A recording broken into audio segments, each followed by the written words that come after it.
Hello အားလုံးပဲမင်္ဂလာပါဒီနေ့ကတော့ review လုပ်ပေးသွားမှာတော့ဒီ WC ရဲ့ဝါနိုဘာရှင် Frankie ရဲ့ Brick ရဲ့ Chopper ရဲ့ကိုကျွန်တော် review လုပ်ပေးသွားမှာပါအဲ့တော့ဒီ unboxing ကိုစလိုက်ပါမယ်အကုန်လုံးတော့ Ghost sticker ရဲ့ပေါ့နော်အဲ့တော့ဒီ Chopper ရဲ့ဒီ box ပေါ့ Chopper ကတော့ဒီ Zoro နာမီနဲ့ weight တစ်ခုတည်းပေါ့နော် Brick ကတော့ကျွန်တော်ဒီမှာရှိတဲ့ဒီ Sanji နဲ့ weight တစ်ခုတည်း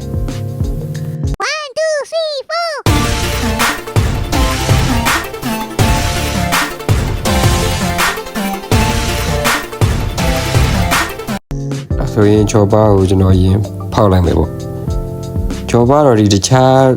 ဝါနိုဒီဇိုင်းတွေအများကြီးရှိတယ်ဒါပေမဲ့ကျွန်တော်ကဒီပုံစံလေးသဘောကျလို့ဒီကောင်ဝယ်လိုက်တာပေါ့နော်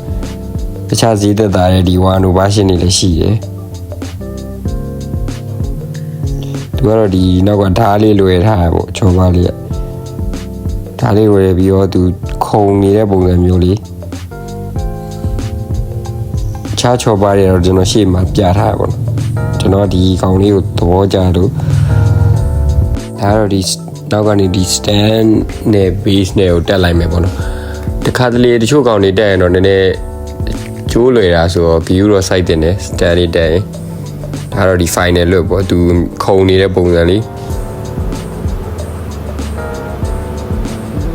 ချောပါပြီးတော့ကျွန်တော် brick ကို unbox လုပ်ပေးပါမယ် Brick ကတော့ဒီ Ghost sticker ကိုရဲ့အစ်စ်ပေါ့ကျွန်တော်ဝယ်လာတာဒီ Brick ကတော့ဒါသူရဲ့မှာ detail Brick ကနည်းနည်းလေးခေါင်းလေးကကျွန်တော်စိတ်ထင်ကျိုးလွယ်တယ်လို့ခံစားရတယ်ပေါ့နော်ဘာမှတော့ဟိုလိုကြီးတော့မဖြစ်ပါဘူးနည်းနည်းတော့ queue ဆိုင်ရတဲ့ကောင်ပေါ့နော်ဒီကောင်ရဲ့ stand ကကျွန်တော်မြင်နေကြ WC ရဲ့ဒီလိုမျိုးမဟုတ်ဘဲနဲ့ဒီ stand ဒီထိတ်မှာအလုံးလေးဒါပြသူဒီဥဆွလိုပဲစပင်ကိုထောက်ထားတာပေါ့ဒါဆိုရင်ကျွန်တော်ဒီအောက်ခံပြားနဲ့ stand နဲ့ကိုတက်လိုက်မယ် Brick ကလည်းတော်တော်လေး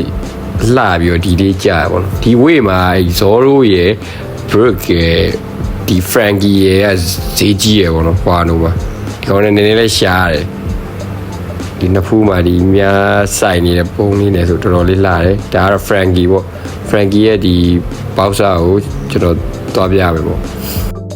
ဒါဆိုရင် Frankie ကိုကျွန်တော်တစ်ချက်ဖောက်လိုက်မယ် Frankie ကအထဲမှာသူဒီခေါင်းတက်ကိုတက် stand တက်စီလာတယ်ပေါ့နော်ဒါဆိုရင်ကျွန်တော်ထုတ်လိုက်ရတာကတော့ဒီ body detail ပေါ့ Frankie ကလည်းကျွန်တော်အစ်စ်ဝယ်ထားတာဒါပေမဲ့ဘာလို့လဲတော့မသိဘူးနည်းနည်းဖုံလေးတွေပါလာရပေါ့နော်ဒါတော့သူ့ရဲ့မှာခေါင်းမျက်နှာပေါ့ဒီလူဖီရဲ့ poster တွေ့ပြီးတော့မျက်နှာဖြစ်သွားမျက်နှာပေါ့နော် poster လေးကိုင်ပြီးအဲ့တခြားဒီလိုဖြစ်သွားမျက်နှာဒီ Robin ရဲ့ဥဆွတ်ကရှိသေးရပေါ့နော်ဒါပေမဲ့ကျွန်တော်က Robin နဲ့ဥဆွတ်ကိုအဲ့လိုမျက်နှာတွေမကြိုက်လို့ပုံမှန်သူတို့ပြုံးနေတဲ့ပုံလေးပဲစုထားပေါ့နော်ဒီဘက်မှာ Frankie ကတော့ဒီကောင်ပဲကျွန်တော်ရှာတွေ့တယ်ဒါကတော့ဒီ stand တွေပါရဲ့အကုန်လုံးတက်ပြီးရဲ့အနေထားပေါ့ဒါဆိုကျွန်တော်ဖုံလေးနည်းနည်းတင်နေလို့ဒီတပုတ်ရှိတဲ့တပုတ်တန်လေးနဲ့တိုက်လိုက်တယ်ပေါ့ပုံမှန်ဒီ make up လေးနဲ့ brush လေးနဲ့တိုက်ရင်တော့ပိုအဆင်ပြေပေါ့နော်နူးညံ့ညံ့လေးဒါကျွန်တော်စီမှာမရှိလို့အလွယ်တပုတ်တန်နဲ့ပဲတိုက်လိုက်တယ်ဖုံလေးနည်းနည်းဖယ်လိုက်တယ်ပေါ့ဒါကတော့ဒီ၃កောင်လုံးကိုကျွန်တော်ဒီဘူးလေးကိုထည့်တော့မယ်ပေါ့ကျွန်တော်ဒီစောဟက်အဖွဲပြေးသွားပြီပေါ့ဝါနိုပါရှင်တော်တော်လေးတော့ရှာလိုက်ရတယ်ပေါ့ဒီ Frankie ရဲ့ Brick ရဲ့ Chopper ရဲ့ပေါ့သူကနည်းနည်းရှားတယ် Ghost sticker လည်းကျွန်တော်စုကျင်တာဆိုတော့ဒီကောင်တွေကိုချိန်2လလောက်ပေးပြီးတော့စုလိုက်ရတယ်ပေါ့နော်တစ်ဖွဲ့လုံးပြေးဖို့ဒါကျွန်တော်ရဲ့နောက်ဆုံးဒီဝါနိုပါရှင်တင်းရပြေးသွားပါဆုံးဒီကြည့်ယူပေးလို့အားလုံးကျေးဇူးတင်ပါတယ်